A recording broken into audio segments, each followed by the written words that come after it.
Assalamu alaikum wa rahmatullahi wa barakatuh.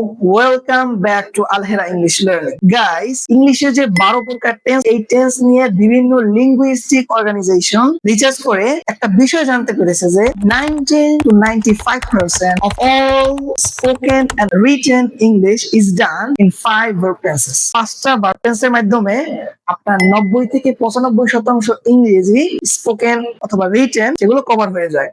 সেই 5টা tense কি কি সেটা নিয়ে ইনশাআল্লাহ আজকে আলোচনা করব। এখানে দেখতে পাচ্ছেন একটা চার্ট দেখতে পাচ্ছেন যে টেন্স গুলো কি কি। প্রেজেন্ট সিম্পল রয়েছে যেটা 57.51% ব্যবহৃত হয়, পাস্ট সিম্পল যেটা 19.7% ব্যবহৃত হয়, future simple 8.5%, present perfect 6.0%, present continuous শেষে 5.1% ব্যবহৃত হয়। গাইস, প্রেজেন্ট সিম্পল কিন্তু 57.51%। এটা কিন্তু ম্যাসিভ একটা অ্যামাউন্ট কিন্তু ইংলিশে কভার করে রাখছে, প্রায় 50-এর অধিক। এখন প্রেজেন্ট সিম্পল আসলে কি গাইস? সহজে প্রেজেন্ট সিম্পল 3 ক্ষেত্রে ব্যবহৃত হয়, 3টা বিষয় বোঝাতে। একটা হচ্ছে হ্যাবিচুয়াল কোন একটা বিষয়, অভ্যাসগত, যেমন I wake up early in the morning, I go to school, I have breakfast, এভাবে। অথবা জেনারেলি কোনো বিষয়, সাধারণত I usually play in the afternoon, আমি নরমালি আসরের পরে খেলি। এই যে সাধারণত কোনো বিষয় এক্ষেত্রে। অথবা ইউনিভার্সাল ট্রুথ, মানে কোনো কিছু চিরন্তন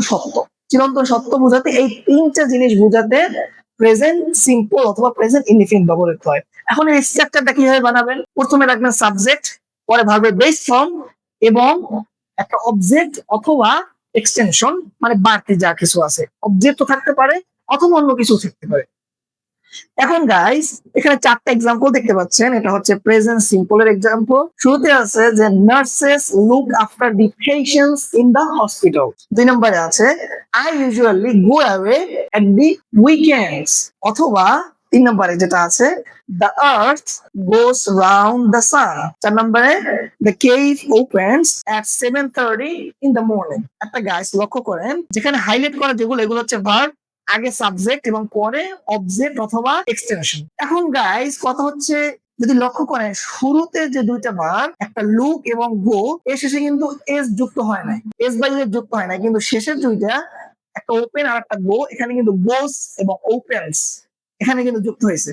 এর কারণটা কি গাইস? কারণ হচ্ছে সহজে আমরা কিন্তু নিয়ম করেছি যে সাবজেক্ট যদি থার্ড পারসন সিঙ্গুলার হয় তাহলে কিন্তু ভার্বের শেষে এস বাই এস যুক্ত হবে। অনেক সময় মনে রাখতে পারি না, সহজে মনে রাখবেন। এই যে চারটা দেখতে পাচ্ছেন, আই, উই, ইউ, দে, এগুলো থাকলে ওয়ার্ক, তারপরে ড্রাইভ, ডু, গো, অর্থাৎ আই, উই, ইউ, দে, এগুলো যদি সাবজেক্ট থাকে তাহলে ভার্বের শেষে এস বাই এস যুক্ত হবে না। কিন্তু হি, শি, ইট যদি থাকে তাহলে কিন্তু ভার্বের শেষে ইয়েস, যেমন দেখেন ড্রাইভস, গোস, ওপেন্স, যেটা দেখলেন ভার্ব ওখানে। তাহলে গাইস সহজে সামারি হচ্ছে আই, উই, ইউ, দে থাকলে ভার্বের শেষে এস বাই এস হবে না। কিন্তু যদি হি, শি, ইট কারো নাম আসে, হি, শি, ইট, তাহলে কিন্তু ভার্বের শেষে এস বাই এস যুক্ত হবে। আরো কিছু এক্সাম্পল দিলে ক্লিয়ার হবেন। I work, he works, I have, he has. তারপরে যেমন দেখেন আই টিচ, শি টিচেস, এভাবে এস যুক্ত হয়েছে। এখন আসি গাইস প্রেজেন্ট সিম্পলে যদি নেগেটিভ অথবা ইন্টারোগেটিভ করতে চাই, অর্থাৎ বাক্যটাকে যদি না বোধক অথবা প্রশ্নবোধক করতে চাই, তাহলে কিভাবে করবেন? মনে রাখবেন ইংলিশে যত বাক্য রয়েছে, এটাকে যখন নেগেটিভ অথবা ইন্টারোগেটিভ করতে যাবেন তাহলে একটা জিনিস আনতে হবে, সেটা হচ্ছে অক্সিলারি ভার্ব। অক্সিলারি ভার্ব থেকে আপনার একটা বাক্যকে নেগেটিভ করা হয়, আবার একটা বাক্যকে ইন্টারোগেটিভ করা হয়। এখন দেখেন গাইস, প্রেজেন্ট সিম্পল এর অক্সিলারি ভার্ব কি কি? 2টা, একটা হচ্ছে ডু এবং একটা ডাস। এখন কখন ডু কখন ডাস সেটা বিষয়। দেখেন সহজে মনে রাখার জন্য, আই, উই, ইউ থাকলে কিন্তু ডু হবে গাইস। দেখেন do I work, do I drive, এভাবে। কিন্তু হি, শি, ইট থাকলে ডাস, ডাস হি ড্রাইভ, ডাস হি ওয়ার্ক, এভাবে। এখন গাইস যখন নেগেটিভ করতে যাবেন, নেগেটিভ মানে তো না বোধক, ডু ডাজ এর পরে একটা নট লাগাবেন। He does not, she does not, I do not. I, we, you থাকলে ডু বসবে, হি, শি, ইট কারো নাম থাকলে ডাজ বসবে। এই এখন গাইস শুরুতে যে আমরা 4টা এক্সাম্পল দিয়েছিলাম যে নার্সেস লুক আফটার, নার্সেস, এখানে কিন্তু অনেক নার্সের কথা বুঝাইছে। আমি যে বলছি যে আই, উই, ইউ, দে, দে কিন্তু তারা, অনেক মানুষ, নার্সেস অনেক নার্স, এ কারণে বহুবচনের কারণে লুকস আর হয় নাই, নার্সেস লুক। আমি যদি বলতাম একটা নার্স, নার্স লুকস হইতো, যদি একটা নার্স হইতো, কিন্তু এখানে অনেক নার্স, এ কারণে লুক, এখানে ভার্বের শেষে এস বাই হয় নাই। 2 নম্বর এক্সাম্পলটা I usually go away. I থাকলে তো ভার্বের শেষে ইস হবে না। 3 নাম্বারটা the earth goes round. The earth, এটা কিন্তু ইটের নিয়মে পড়ছে গাইস। হি শি ইট কোনো কিছু, ইট, এখানে কিন্তু ইএস যুক্ত হয়েছে। এবং শেষ এক্সাম্পলটা I mean the cave opens. Cave যেহেতু এটা ইটের নিয়মে পড়ছে, এই কারণে ভার্বের শেষে এস যুক্ত হয়েছে। এখন আসি guys present continuous. Present continuous মানে কোনো কিছু চলমান বোঝাবে। কোনো কিছু আমি I am walking on the road, I am cleaning my shoes, I am cooking, এভাবে।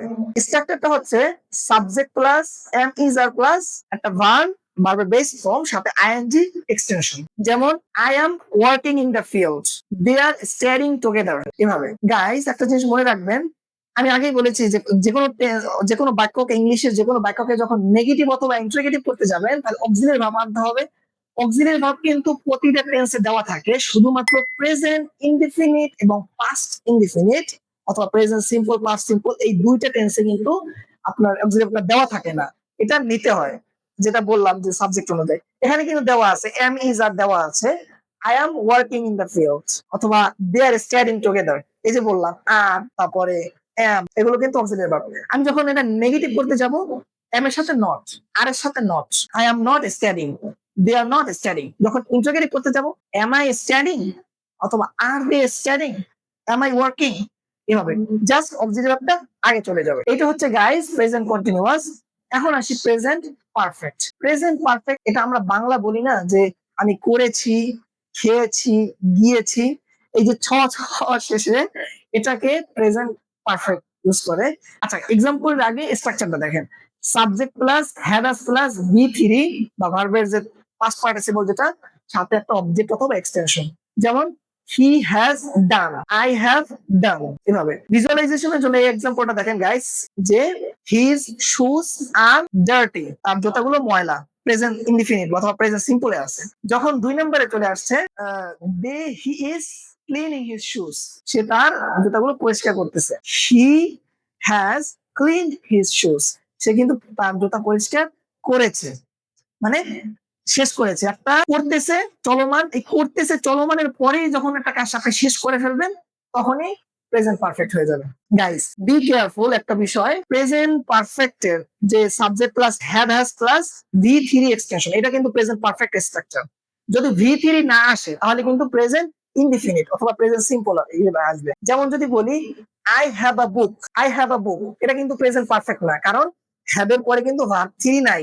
আমি যদি বলি আই হ্যাভ ডান, তাহলে কিন্তু ভার্ব থ্রি আনছি, কিন্তু যদি আই হ্যাভ আ বুক, এখানে কিন্তু ভার্ব থ্রি আনি নাই, এই কারণে প্রেজেন্ট ইনডিফিনিটে চলে যাবে। He has a laptop, he has a laptop, এই যে হি হ্যাজ আ ল্যাপটপ, এখানে কিন্তু ভার্ব থ্রি নাই, কোনো ভার্ব নাই, এই কারণে এই হ্যাজটা অথবা হ্যাভটা মেইন ভার্ব হিসেবে আসবে প্রেজেন্ট সিম্পলে।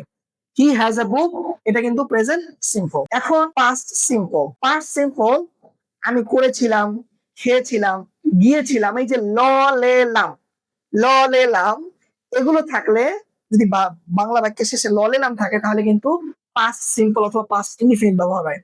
গাইস পাস্ট সিম্পল কিন্তু 90% ইংলিশে কিন্তু ব্যবহৃত হয়, এটা কিন্তু খুব গুরুত্বপূর্ণ, এটা আমাদের ভালোভাবে শিখতে হবে। স্ট্রাকচারটা হচ্ছে সাবজেক্ট প্লাস ভার্বের টু ফর্ম, যেটা পাস্ট ফর্ম, এবং সাথে একটা অবজেক্ট অথবা এক্সটেনশন বাড়তি যেগুলো আছে। যেমন আই ওয়ার্কড দেয়ার, আমি সেখানে কাজ করেছিলাম। আই সাবজেক্ট, ওয়ার্ক এটা একটা মেইন ভার্ব বেস ফর্ম, কিন্তু যেহেতু ইডি যোগ হয়েছে, এই কারণে পাস্ট হয়ে গেছে, আই ওয়ার্কড দেয়ার। অথবা হি ওয়েন্ট টু মি, সে আমার কাছে এসেছিল, হি ওয়েন্ট টু মি, এই যে গো ওয়েন্ট, এভাবে। এখন গাইস যখন পাস্টের পাস্ট ইনডিফিনিট বা পাস্ট সিম্পলের যখন নেগেটিভ করতে যাবেন, একটা অক্সিলারি ভার্ব আনতে হবে, সেটা হচ্ছে did. He did not come to me, সে আমার কাছে আসেনি। He did not come to me, সে আমার কাছে আসেনি। I did not work in his field, আমি তার মাঠে কাজ করিনি, এভাবে। মনে রাখবেন ডিড যখন আনবেন, তখন কিন্তু আর ভার্বটা, মেইন ভার্বটা কিন্তু আর দ্বিতীয় ফর্মে থাকবে না, বেস ফর্মে চলে আসবে, অর্থাৎ মেইন ফর্মে চলে আসবে। He did not work in my field, সে আমার মাঠে কাজ করেনি। I did not work in his field, আমি তার মাঠে কাজ করিনি। এই ডিড নট এর পরে কিন্তু আপনার ভার্বটা কিন্তু মেইন বেস ফর্মে চলে আসছে। যখন ইন্টারোগেটিভ করতে যাবেন, ডিডটা আগে আনবেন সাবজেক্টের আগে। Did I work in his field, আমি কি তার মাঠে কাজ করেছিলাম? Did I work in his field, দেখছেন ডিড আই ওয়ার্ক, এখানে ইডি যোগ হয় নাই, ডিড ওয়ার্ক হয় নাই, কিন্তু পাস্ট হয়ে যায় না, প্রেজেন্টে আছে ডিড আসার কারণে। এখন আসি guys future simple. Future simple কি? কোন কাজ ভবিষ্যতে বোঝাবে, করব, খাবো, যাব, এভাবে। ব, বাংলা শেষে ব থাকলে ফিউচার সিম্পল বোঝায়। এক্সাম যেমন স্ট্রাকচার দেখেন, সাবজেক্ট প্লাস শ্যাল অথবা will, V one plus extension. V one মানে বেস ফর্ম, ভার্বের বেস ফর্ম। যেমন I will drive the car, আমি গাড়িটা চালাবো, I will drive the car. অথবা দে উইল স্টাডি টুগেদার, তারা একত্রে পড়াশোনা করবে। গাইস যখন এটা নেগেটিভ করতে যাবেন, উইল এর সাথে একটা নট যুক্ত করবেন, will not, they will not, I will not.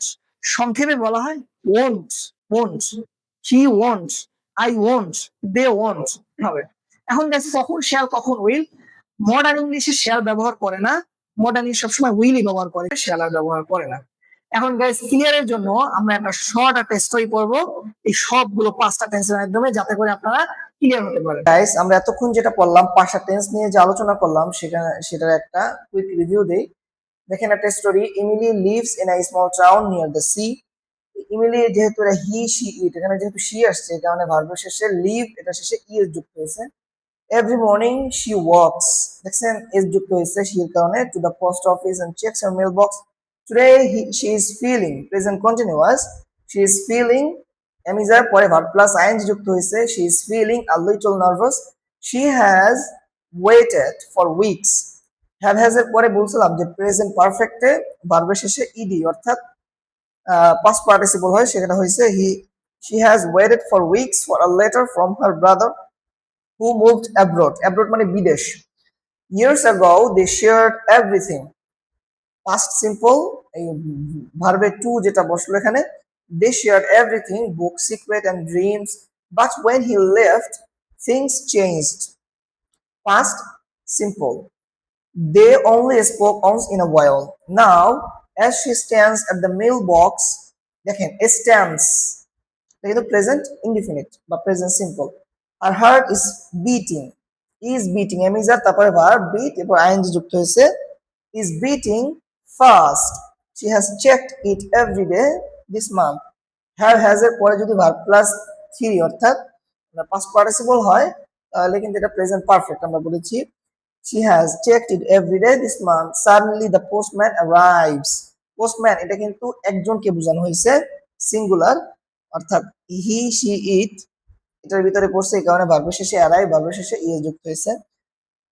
Postman arrives with a smile, a letter for you he says, হির কারণে প্রেজেন্ট সিম্পল যেটা এস যুক্ত হয়েছে ভার্বের শেষে। Immediately takes it with shaking a hands, shake মানে কাপা, কাপা কাপা হাত নিয়ে সেটা নিল। She knows her life will change, future simple অথবা ইনডিফিনিট, দেখছেন যে her life will change once she reads it, এই শির কারণে কিন্তু ভার্বের শেষে ই যুক্ত হয়েছে। ওকে গাইস, আজকে এ পর্যন্তই থাক। ভিডিওটা ভালো লাগলে অবশ্যই লাইক করবেন, চ্যানেলটি সাবস্ক্রাইব করতে ভুলবেন না। আসসালামু আলাইকুম ওয়া রাহমাতুল্লাহি ওয়া বারাকাতুহু।